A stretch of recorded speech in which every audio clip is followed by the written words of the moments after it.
La Terre, notre vaisseau spatial. Bienvenue à bord pour ce voyage d'1 an autour du Soleil.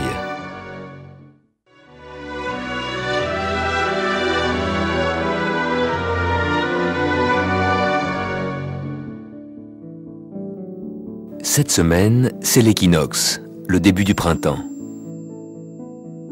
Nous ressentons notre périple autour du Soleil grâce aux saisons. Hiver, printemps, été, automne, de nouveau hiver. Comme son axe est incliné, la Terre se présente au Soleil sous des angles différents. Quand la Terre est ici, le Soleil, à midi, est à la verticale de l'hémisphère sud. Là-bas, c'est l'été. Alors que la plus grande partie de la journée, l'hémisphère nord est à l'ombre. C'est l'hiver. Puis, au fur et à mesure que la Terre avance sur son orbite, la ligne où le Soleil tape à la verticale monte vers l'équateur. L'équinoxe, c'est le jour où le Soleil est à la verticale de l'équateur. Le nord et le sud en profitent équitablement. Pour l'hémisphère nord, le printemps commence. Comme la Terre continue son périple, la ligne où le Soleil tape à la verticale monte encore vers le nord. Et là, au mois de juin-juillet, l'hémisphère nord sera tourné vers le Soleil. Les rayons nous arriveront sous un angle plus direct, ce sera l'été, on aura chaud. Puis notre voyage continuera, le Soleil redescendra vers l'équateur, le croisera à l'équinoxe d'automne, le 23 septembre, cette fois pour retourner sous l'équateur, ce sera l'hiver. Mais actuellement, le Soleil est sur l'équateur, le printemps commence.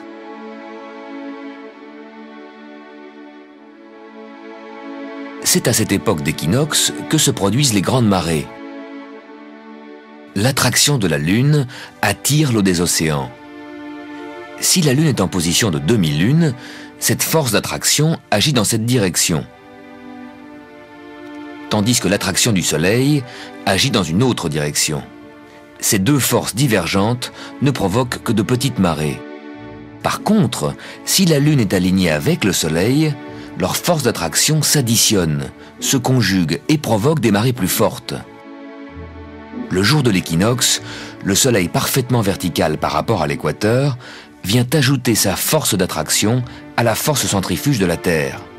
Et c'est comme cela que se produisent les grandes marées d'équinoxe. Un autre facteur est important pour les marées, la distance de la Lune. L'orbite de la Lune est une ellipse. Parfois la Lune est loin, parfois elle est proche. Plus la Lune est proche, plus la marée est forte.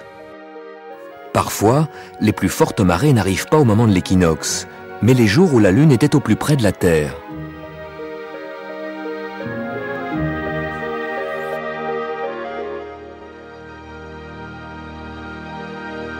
Si l'on regarde le Soleil au point équinoxe, le jour du printemps, il apparaît face à la constellation des Poissons. L'axe de la Terre au cours des millénaires décrit un cercle, change un peu d'inclinaison. L'équateur évidemment change également d'inclinaison, très lentement. Mais si l'équateur change d'inclinaison, le jour de l'équinoxe changera également, puisqu'il y a équinoxe quand le Soleil se trouve à la verticale de l'équateur. Depuis 3000 ans, le jour de l'équinoxe, le Soleil se trouvait devant la constellation des Poissons. Actuellement, il se trouve à la limite de cette constellation. Peu à peu, au cours des siècles à venir, le Soleil au jour de l'équinoxe ne sera plus en Poisson, mais en Verseau. Voilà pourquoi on entend parler d'un début de l'ère du Verseau. Les astronomes appellent ça la précession des équinoxes, le glissement très lent du Soleil des Poissons vers le Verseau.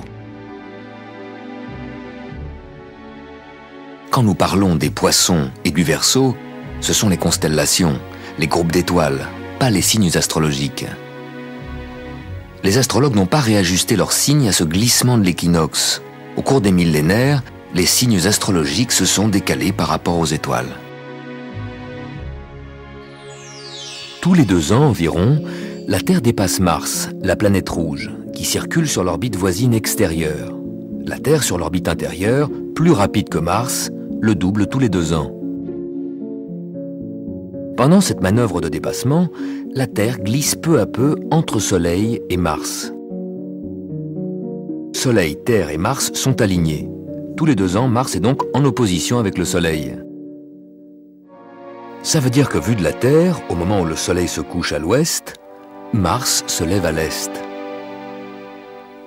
Vers minuit, on peut trouver Mars un peu plus jaune que les étoiles en regardant plein sud. Quand la Terre rejoint l'axe Mars-Soleil, Mars est en face du Soleil. À midi, le Soleil est plein sud. Et à minuit, c'est Mars qui est plein sud. Mars est la seule planète où des astronautes pourraient marcher dans un proche avenir. Des sondes s'y sont posées en 1976 et en 1997 pour prélever des échantillons et les analyser. Actuellement, d'autres sondes sont en route vers Mars. Chaque mois, la Lune s'aligne avec Mars. Quand cette conjonction est visible le soir, c'est facile de repérer Mars, juste à côté de la Lune. Pendant que nous voyageons autour du Soleil, nous oublions que la Terre traîne avec elle une énorme colonne d'ombre de 12 000 km de large. Pourtant, nous devrions y penser, car chaque soir, quand le Soleil se couche, nous entrons dans cette ombre pour y passer la nuit. Pendant une éclipse lunaire, qui se produit toujours à la pleine lune, nous pouvons enfin voir l'ombre de la Terre. Elle se projette sur la Lune et l'obscurcit.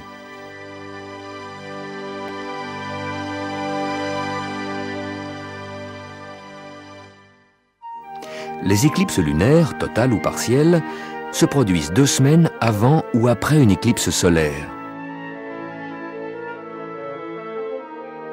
Pour les éclipses du Soleil, la zone de totalité est très étroite et l'éclipse ne dure que quelques minutes. Par contre, 2 semaines plus tard, quand la Lune se situe exactement en face du Soleil et plonge dans l'ombre de la Terre, l'éclipse dure des heures, car l'ombre de la Terre est plus large que la Lune. Toute la moitié nuit de la Terre peut profiter de l'éclipse lunaire. Si la Lune est entièrement dans l'ombre de la Terre, la face de la pleine Lune va prendre une couleur rose-mauve.